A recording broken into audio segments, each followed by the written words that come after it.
Someone's life can change in a split second. There are over 1 million people affected by spinal cord injuries in the U.S. We learned firsthand how one single tragedy can change an entire family's life. I know for me, my life changed on April the 9th, 1987. While out playing in a treehouse with my brother, I fell 20 feet and broke my neck. I remember as Wes fell out of the tree as I was standing up underneath it and broke his neck. Our world was turned upside down. I can remember when I had my accident. I felt hopeless, alone, overwhelmed, and broken. I remember going in to see Wes for the first time and not knowing whether he would survive. My family never left my side. We spent a long 6 months in one of the country's leading spinal cord injury hospitals. I remember our family had so many unanswered questions. We felt completely alone. There was really no one to turn to figure out what would come next. And I remember just thinking to myself, if we could just get home, things would be better. The hardest part for me was going home for the first time. My house was just as I'd left it, but I was different. Our home was not adapted when we got home, and in fact, it was much harder than our life was in the hospital. My wheelchair wouldn't fit through all the doors. My parents had to pick me up from the chair into the bed, and I couldn't even get into the bathroom. After learning how to live with a spinal cord injury and adapting at home, we began to have a normal life again, as much as one could. It's the small things in life you take for granted. Something as simple as taking a family vacation became overwhelming. After living for more than 10 years without a family vacation, because we just avoided it like many families do in this situation, because of all the just normalcies of home and being able to adapt, you often don't get that when you go on vacation. Over the past 10 years, I've been very blessed to host my own nationally aired television show. It's given our family the opportunity to share our story with millions each week.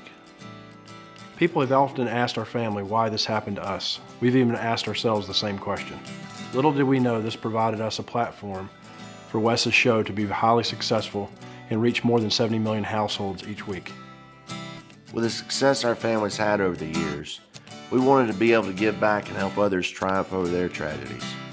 So Reggie and I formed Triumph Over Tragedy Foundation. Triumph Over Tragedy Foundation is a nonprofit organization.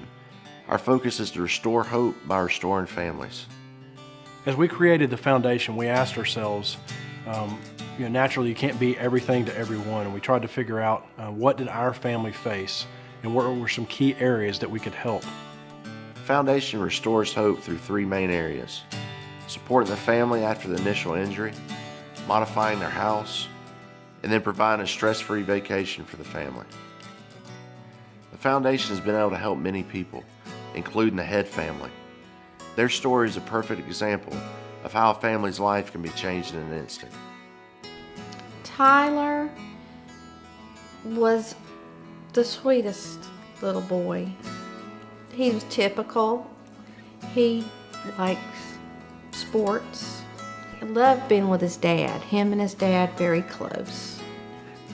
He's just a giving child. He followed me around a lot. There are times that if I stopped, he'd run into the back of me. Anything I was doing, he wanted to do. So we ended up spending a lot of time together like that. Sports were just about everything I did. Between wrestling and baseball, that about took up the whole year. That day, he was wrestling in a tournament, and his dad couldn't come that day, so I went to the tournament. I had to work that night, so I couldn't attend his tournament that day, so Deborah went. One of us always went, because if he got hurt, one of us wanted to be there. Remember, it was the 3rd match of the day. I wasn't the one to shoot on people. I wasn't very good at neutral, but I went to shoot, and that's, I guess, when I slipped and landed wrong.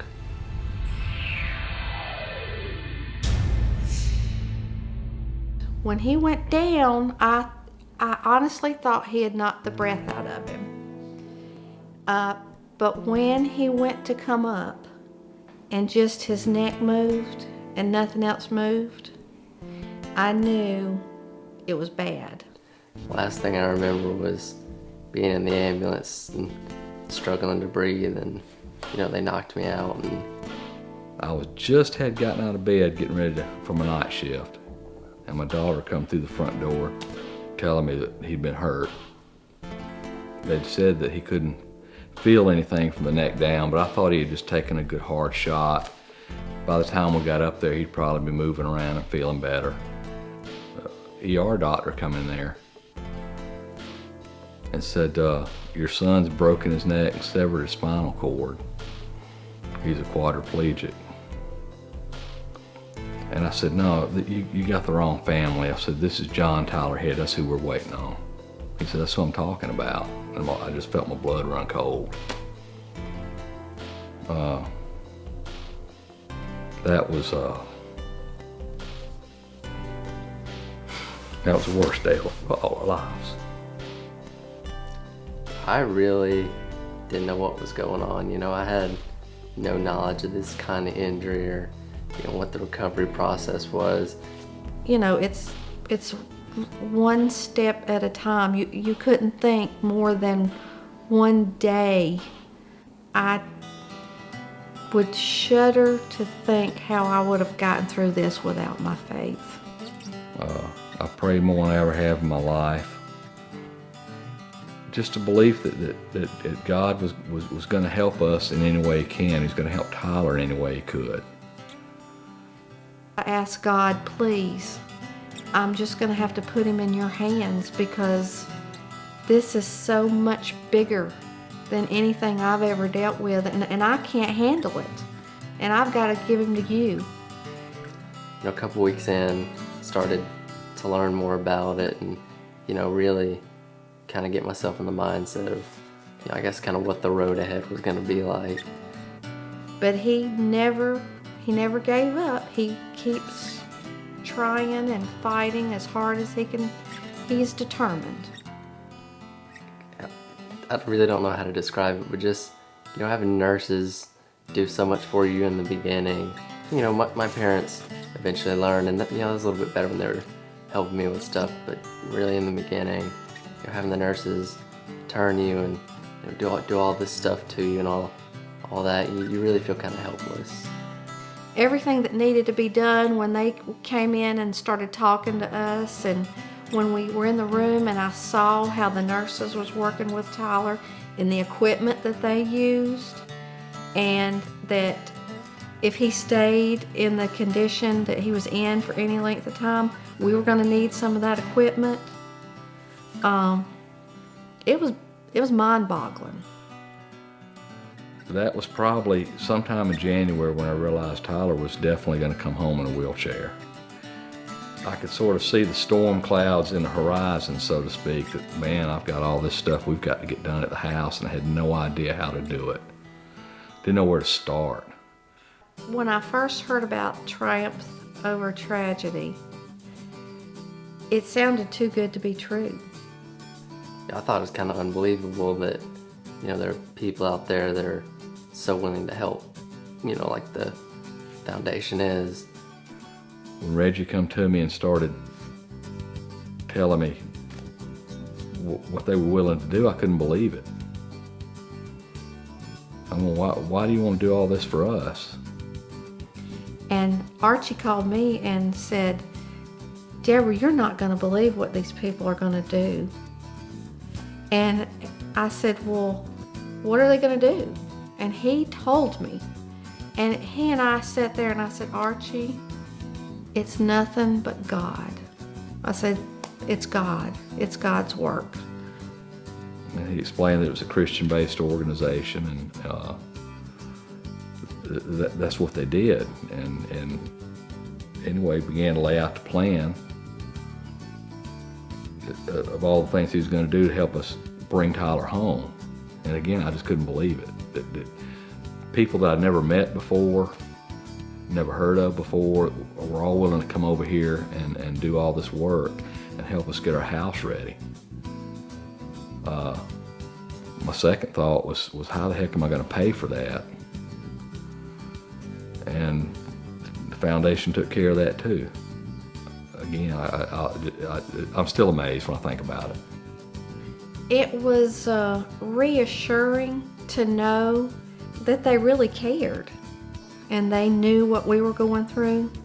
They were becoming more like part of the family. They were interested in Tyler's health, asked specific questions, asked Tyler things he liked.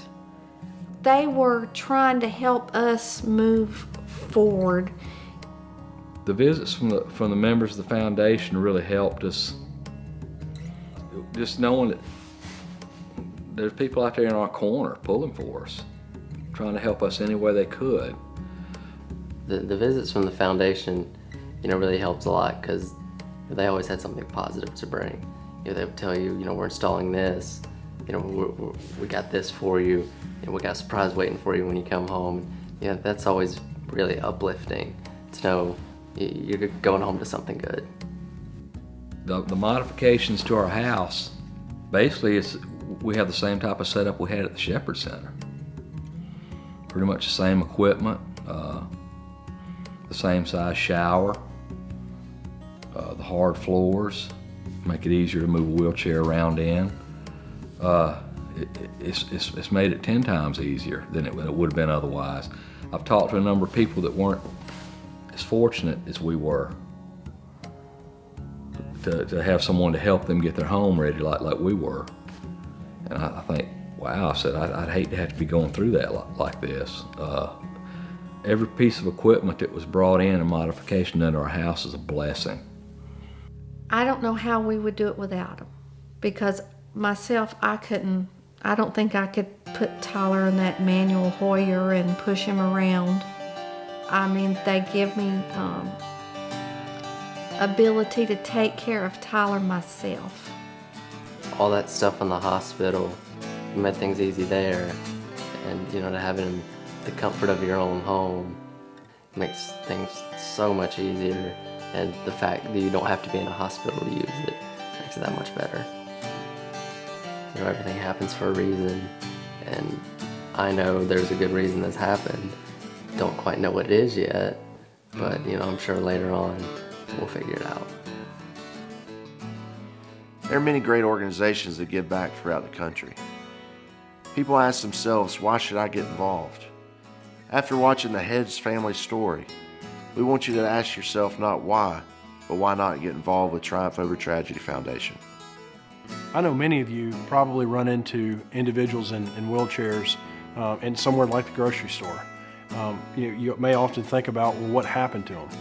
Rather than thinking about what happened to them, think about the struggles that they go through on a daily basis, and more importantly, how you may be able to help them.